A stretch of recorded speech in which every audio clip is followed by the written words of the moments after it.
Olá, criador! Sou Carlos Alexandre aqui do Canário Qualitá. Como sempre, é uma honra ter você aqui acompanhando meu trabalho.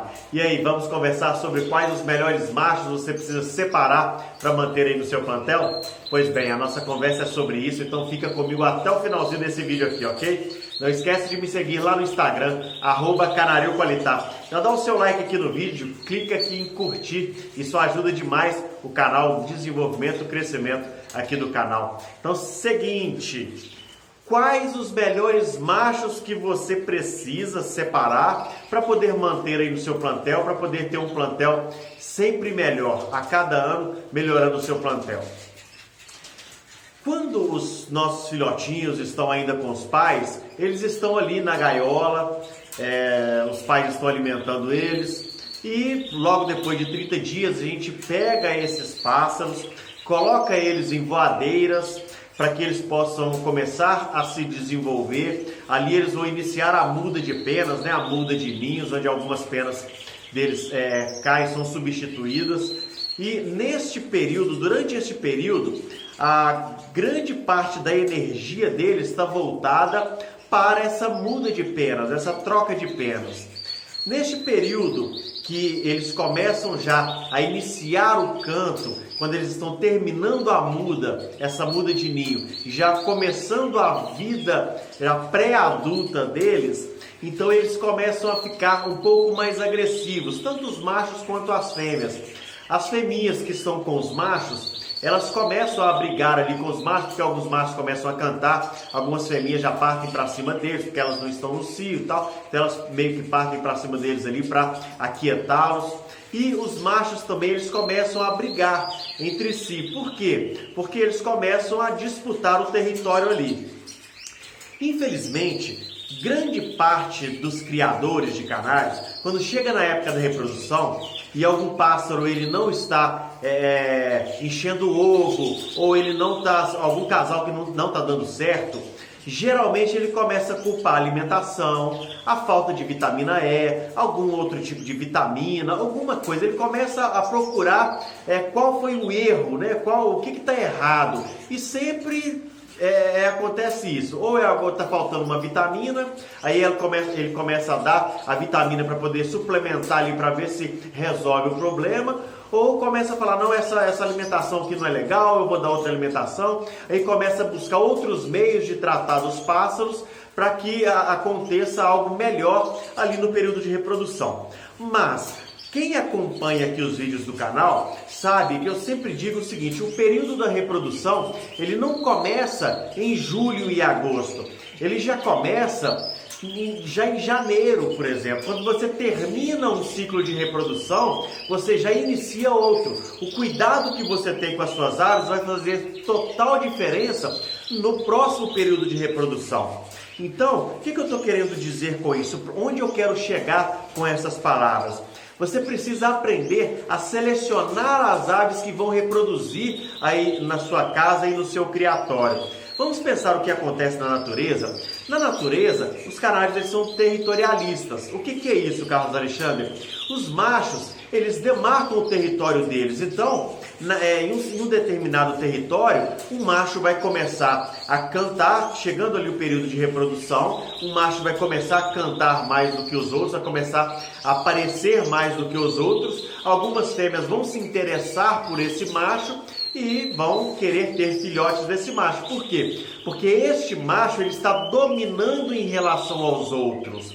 Na natureza a gente consegue perceber que existe, por exemplo, o macho alfa, é aquele macho que domina sobre os outros. Na natureza é assim, entre nós seres humanos é assim também que acontece. Se você pensar nos seus 5 melhores amigos, você vai perceber que um é dominante em relação aos outros. Geralmente tem um que toma as decisões, outros que ficam esperando as decisões serem tomadas para poder fazer alguma coisa. Então, assim, sempre no nosso meio tem alguém que domina. Então, esse ser dominante, ele chama mais atenção e ele tem, vamos dizer assim, uma quantidade maior de hormônios que faz com que ele causa mais interesse pelas fêmeas. Vamos dizer assim, ok? Porque a fêmea quer uma prole melhor. Já que eu vou reproduzir, eu quero gerar os melhores filhotes possível. Então, o que eu vou procurar? Eu vou procurar o melhor macho para isso. É o pensamento da fêmea. Então, ela vai buscar aquele macho que domina em relação aos outros. Então, vamos lá. O que acontece nesse período? O que dá para a gente perceber, observar no nosso criatório, junto às nossas aves, para que a gente consiga fazer uma seleção baseada nisso que eu acabei de falar?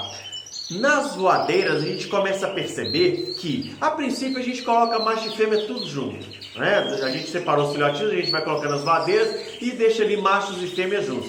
Quando a gente começa a diferenciar os machos das fêmeas, a gente começa a deixar os machos em algumas voadeiras e as fêmeas em outras. Então, a primeira seleção que a gente faz é entre machos e fêmeas. Neste período onde os machos estão nas voadeiras, os filhotes machos estão nas voadeiras, a gente começa a perceber que tem uns que começam a ser um pouco mais agressivos. Eles cantam mais, quando você coloca o potinho de comida dentro da voadeira, ele é o primeiro a se alimentar. Quando os outros chegam para se alimentar, ele espanta os demais. E eu coloquei essa gaiola aqui, esses 3 pássaros aqui, porque eles são extremamente agressivos em relação aos outros. Então já é uma seleção que eu fiz buscando esses pássaros. Eu observei que esses pássaros são dominantes em relação aos outros. Esses aqui, ó, que estão nessa gaiola aqui, são ágatas. Eu já percebi que esses ágatas são dominantes em relação aos outros, então eu já separei eles, porque eu quero fazer um trabalho legal com eles, baseado nessa informação que eu estou passando para você. Então é o seguinte, você começa a observar, e é interessante que você retire um tempo para observar os seus pássaros, que você não seja apenas um tratador de canários, mas seja assim um criador de canários. Você vai começar a observar nas voadeiras esses pássaros que se destacam em relação aos outros pela sua agressividade, pela sua dominância em relação aos outros. Na grande maioria das vezes, esses machos são aqueles machos que a gente não tem problema com eles em relação a encher ovo. São os machos que mais cantam. Geralmente tem uns pássaros que mesmo na muda de penas eles cantam.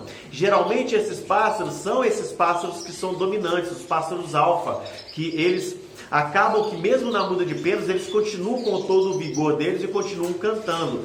Isso é o seguinte, você observando isso, você vai conseguir manter no seu padrão, no seu plantel, um padrão bacana, um padrão onde os seus machos, eles são bem vigorosos.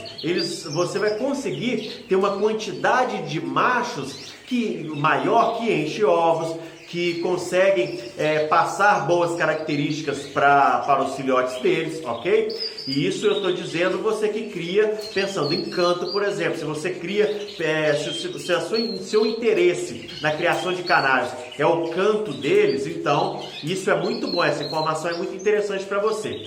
Agora, e no meu caso, e no seu caso, se você cria para competição, que o que vale de fato é a qualidade desse pássaro em relação ao padrão já pré-estabelecido.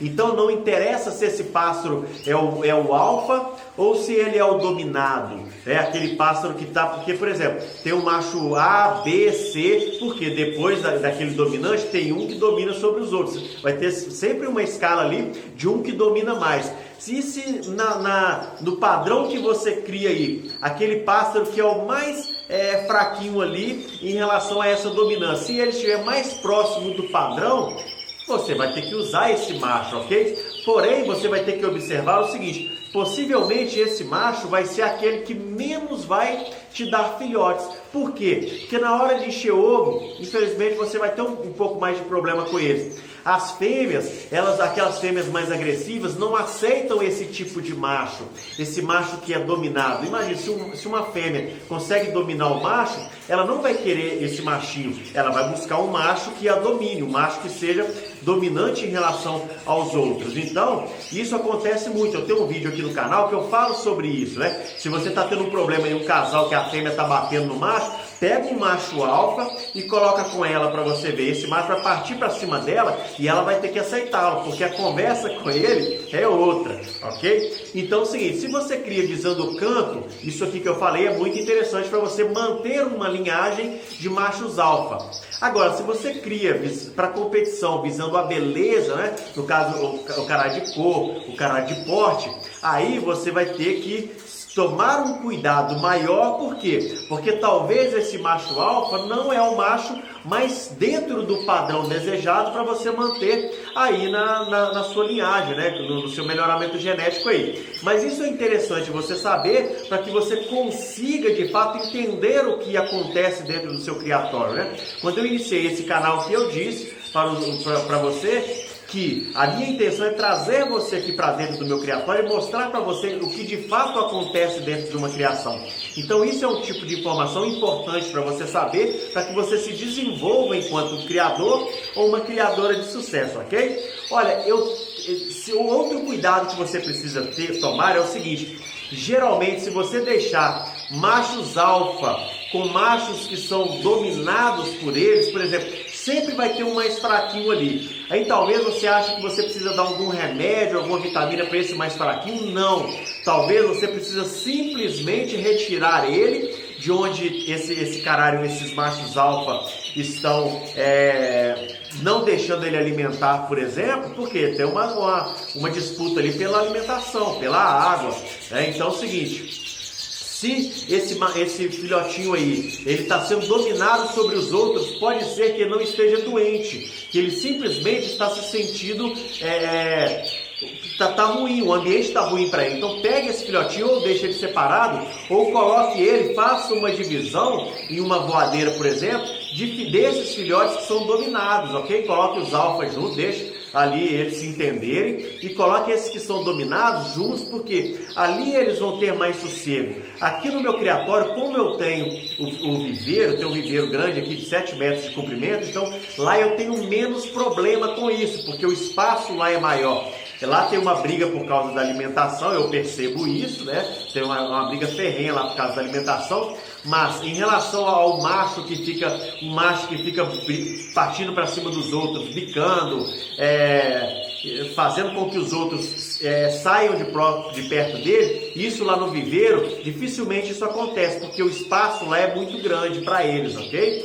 Então é o seguinte, outra coisa que eu gostaria de falar. Eu tenho um vídeo aqui no canal que se chama Como Iniciar na Criação de Canários. Como esse vídeo foi feito lá no início do canal, ele está ficando meio esquecido. Se você que está chegando aqui no canal agora, você não assistiu esse vídeo, assista esse vídeo. Eu vou colocar aqui no final, o link no final desse vídeo, vou colocar também na descrição aqui o link para esse vídeo. Se você ainda não assistiu, assista esse vídeo, porque ele é muito importante para você iniciar na criação de canários com juízo, saber o que de fato você precisa fazer para alcançar o sucesso na criação de canários. E me ajude compartilhando esse vídeo, porque tem muita gente precisando de informação de qualidade aí. E esse vídeo, Como Iniciar na Criação de Canários, ele é muito importante para quem está iniciando, ok? Se esse vídeo aqui fez sentido para você, se ele te ajudou a crescer, a se desenvolver enquanto criador ou criadora de canários, dá o seu like aí. Se você ainda não é inscrito no canal, se inscreva aqui no canal. Não esquece de